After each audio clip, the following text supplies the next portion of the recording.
This is the Piper Tech facility, home of the Scientific Investigation Division, otherwise known as SID. Join Chief Charlie Beck for a conversation regarding the Chief's message for the month of December 2013.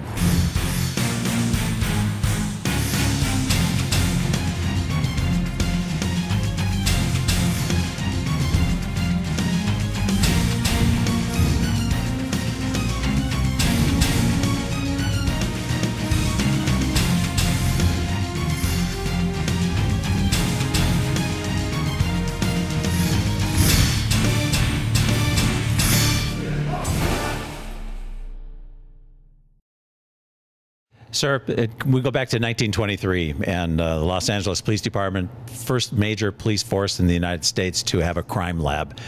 What's the significance and importance to SID, to the department and its investigations?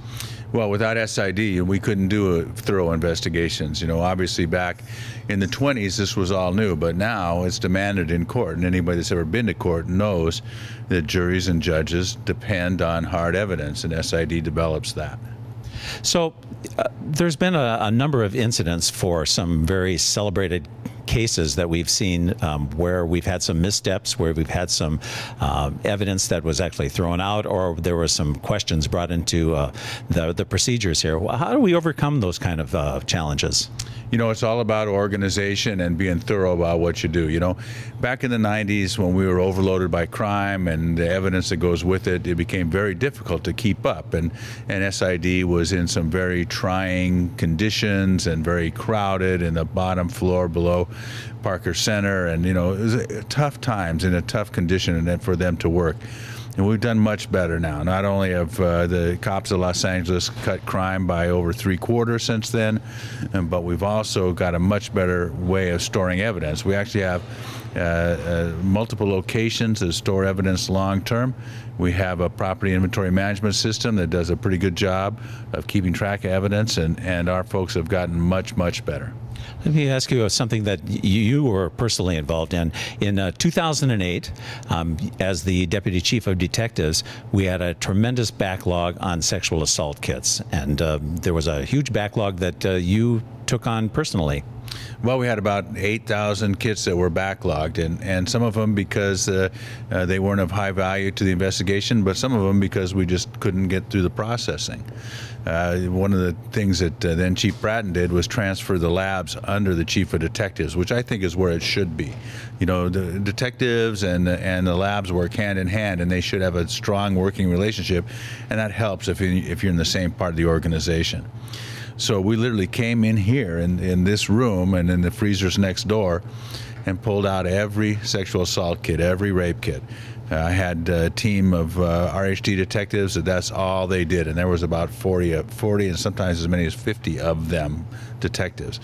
Pulled them all out, inventoried them, set them up, got some funding from multiple sources, including private funding, some grant funding, some city funding, and we're able to eliminate that backlog. And I'm proud to say that we no longer, as Los Angeles Police Department, have a backlog of sexual assault kits, and we never will. I really want to be on the front end, especially of DNA technology, touch DNA, you know, not only touch DNA collection, but touch DNA analysis, you know, so there's always things that can be improved. But I'm extremely proud of this lab. You know, this lab, the storage here at Piper Tech, and then our lab at the Hertzberg Davis facility. Fantastic. Well, you know, the Grim Sleeper was another example of exactly what we've been talking about. You know, the 90s were horrific times in Los Angeles, and hundreds of young women were murdered in and around South and Central Los Angeles. Many times their bodies discarded in alleys or other backwaters of the community. And it was very difficult to connect all of those because DNA didn't exist back then. DNA analysis didn't exist back then. But as we got a handle on DNA analysis and through the use of CODIS, the National Comparison System for DNA, we began to see the patterns emerge decades after the crimes occurred. And decades after the crimes occurred, we put together a dozen or so homicides of young women in South Los Angeles committed by the same individual. And all of that was stagnated because the person's DNA was not in the database. So we went a step further. we did what's called familial DNA, which takes a lot of effort. It was a brand new technology at the time, and we found the son of the perpetrator. And then based on that, able to work a case and make the arrest of Lonnie Franklin. And Lonnie Franklin is one of the most prolific serial murderers in the history of Los Angeles, and bring justice to those victims and those families. I believe that Governor Brown had signed in that law for the familial DNA processing and actually helped that process through. I know that you were part of that as well. So it was a very important case for the city of Los Angeles because it had gone on for so long. Well, it's a huge national case, too. I mean, this was the first big case where familial DNA was used, and it was very important that we did it right. And we developed protocols with the state. You know, I talked personally with Governor Brown on pitching for us to be the test case.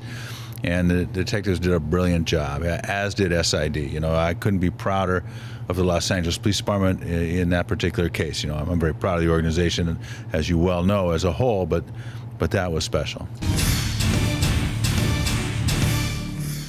How'd we do this year as a department? What's your thoughts on 2013? Well, you know, it's been a really incredible year. The department has performed brilliantly. We've had some really tough challenges, including Dorner and the crime patterns and the crime challenges, and I think that we've done an exemplary job. You know, this is hopefully the last year of reduced budgets. You know, I am much more confident about the budget coming up next year. I think that our employees are going to find that there will be more money in that budget, which is a great thing. We're going to try to continue to reduce crime. We've done a fantastic job this year. This will be the lowest crime year in almost 5 decades. You brought up the Kennedy assassination. You know, this is the lowest year for crime numerically since that time. And you know, when you're talking about the individuals in the department, all I can say is, holy mackerel, 40 sergeants that were promoted. Made 40 sergeants, and we have about 90 more promotions and upgrades that we're going to be able to make. So that's really good stuff, because I know that the men and women of this organization, both sworn and civilian, have had to sit on their hands for the last 4 years and not move and not promote. And I get that, and I know how tough that is, and we're coming out of that, and everybody should feel good about it. I want to make sure that all of you know that I am wishing you the best of the new year, and I hope you have a happy holidays. I want to make sure that you go home to your families. So be safe. Wear your seatbelts. Wear your protective equipment. Be smart. Take care of each other. You do that, and I'll take care of the department and you.